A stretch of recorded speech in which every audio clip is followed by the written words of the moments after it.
tish yuvayotgan odamlarning deyarli 80% tish yuvayotgancha bu xatolarga yo'l qo'yishini siz bilasizmi? Hozir yaqin 2 daqiqa vaqt ichida sizga tish yuvishdagi xato va kamchiliklarni aytib beraman va eng asosiysi to'g'ri tish yuvish texnikasini juda ham tez va qisqa muddatda o'rganib olasiz. Tish tozalashda birinchi amal qilishimiz kerak bo'lgan narsa bu tish shotkasini tishlarga to'g'ri joylashtira bilishimiz kerak.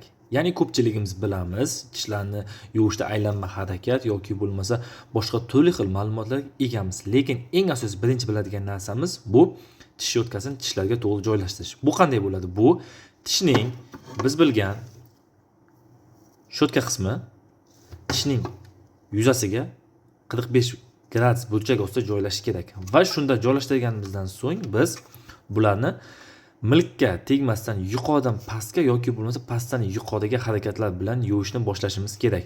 Bu yuqori jag' uchun alohida, pastki tishlar uchun alohida bo'lib hisoblanadi. Va shu tariqa biz har bitta tish sohasiga kamida 10-15 marta bu narsani takrorlashimiz kerak. Ya'ni chaynoq tishlar uchun alohida, yon tishlar uchun alohida va oldingi tishlar uchun alohida takrorlanadi. To'g'ri, bu juda ham ko'p vaqtni olishi mumkin yoki juda ham zerikarli bo'lishi mumkin, lekin tishlarni asl tozalashning sababi shu bo'lib hisoblanadi. Bu birinchisi. Ikkinchisi, tish tozalash davomida ko'pincha biz boshqa videolarda aytganmiz, tilni tozalashni unutib qo'yamiz va doimiy ravishda tishlarni tozalaguncha tilni ham doimiy ravishda tozalashimiz juda ham muhim ahamiyatga ega bo'lib hisoblanadi. Xo'p, shu tariqa biz yuvishda asosan e'tibor beradigan narsamiz tish shotkalar to'g'ri joylash kerak va doimiy ravishda pastdan yuqoriga yoki bo'lmasa yuqoridan pastga harakatlarni amalga oshirishimiz talab etiladi. Va ko'pincha biz yo'l qo'yadigan xatolarimizdan biri tishlarni mana bu holatda yuvishimiz. Bu juda ham noto'g'ri bo'lib hisoblanadi. Bu aksincha tishlar orasidagi ovqat qoldig'ini hech qanaqa chiqarmaydi. Aksincha milklarga, ya'ni mana shu sohada joylashgan milklarga zarar berib, milklarning kasallanishiga olib kelishi mumkin. Bu ko'pincha shunaqa holatlar natijasida yuzaga keladigan belgi bo'lib hisoblanadi, milklarning kasallanishi. Ikkinchisi esa eng ko'p qo'llanadigan xatolar, tish yuvishdagi xatolar juda ham qattiq bosish bo'lib hisoblanadi. Juda ham qattiq bosish bu juda ham noto'g'ri bo'lib hisoblanadi. Sababi siz tish shotkasini tishlarga juda ham qattiq bosishingiz natijasida tishlarning emaliga zarar keltirasiz va tishlaringiz tez kasallanishga olib kelishi mumkin. Ikkinchisi gorizontal ishqalash. Gorizontal ishqalash degani boya aytganimdek, mana bunaqa holatda, ya'ni ichkariga, tashqariga harakatlarni amalga oshirish. Bu ham juda ham noto'g'ri hisoblanadi va buni hech qanaqa tishlarning tozalanishiga ahamiyati unchalik katta emas.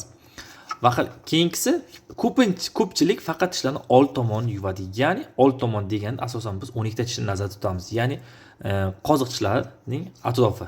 Ya'ni bunaqa holat yoki bo'lmasa tishlarni mana bu holatda yuvish nazarda tutiladi. Bu juda ham noto'g'ri bo'lib hisoblanadi. Sababi jag' tishlarda qolib ketgan ovqat qoldiqlarini yuvish doimiy ravishda birinchi navbatda bo'lishi kerak. Sababi ko'pincha karies kasalliklari asosan jag' tishlardan boshlanadi. Shuning uchun tishlarni yuvish davomida eng birinchi navbatda chaynoq tishlarining chaynoq yuzasi, tashqi yuzasi va ichki tomonlarni doimiy ravishda yuvishni biz odat qilishimiz kerak.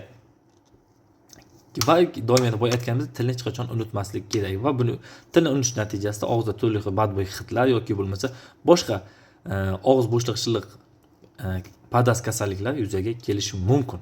Shuning uchun doimiy ravishda tishlarni yuvguncha to'g'ri texnikaga amal qilishingiz maqsadga muvofiq bo'lib hisoblanadi. Siz ham yuqorida aytilgan xatolarga yo'l qo'yayotgan bo'lsangiz, qaysi xato yo'l qo'yganingizni kommentariyada yozib qoldiring va to'g'ri tish yuvish texnikasini doimiy ravishda o'zingizni tishlaringiz salomatligi uchun o'rganib oling. Yanada qiziqroq va foydali videolarni o'tkazib yubormaslik uchun bizning kanalga obuna bo'lib qo'yishni aslo unutmang.